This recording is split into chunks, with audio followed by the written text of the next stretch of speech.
খুব সহজলভ্য কখনো হয়ে যেও না।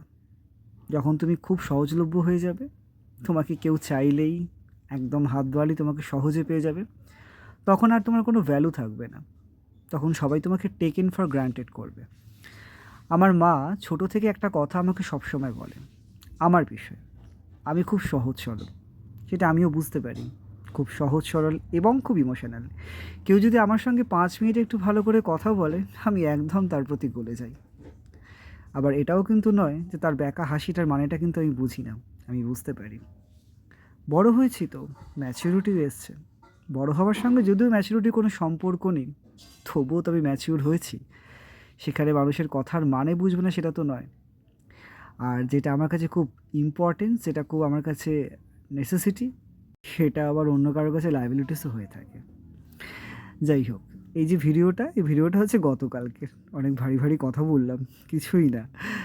তো নর্মাল ভিডিওটাই তোমাদের সাথে শেয়ার করছি আমার মঙ্গলবারের দিনের। তো গতকাল যেহেতু মঙ্গলবার ছিল, মঙ্গলবার সকালবেলা স্নান সেরে উঠে পুজো করে তারপর আমি একটু ব্রেকফাস্টও করে নিয়েছিলাম, তারপর অফিসের জন্য খাবার নিয়ে বেরিয়েছিলাম। মঙ্গলবার যেহেতু নিরামিষ আমি খাই, তো সেই জন্য নিরামিষ খাবার ছিল। বিউলির ডাল করেছিল মা খুব সুন্দর করে, অনেক দিন পর বিউলির ডাল খাওয়া হলো। আর তার সঙ্গে গোল গোল করে আলু ভাজা, এটা কিন্তু নতুন আলু। আর তার সঙ্গে বড়া, আর হচ্ছে ভাত তো প্রতিদিনকার মতনই থাকে।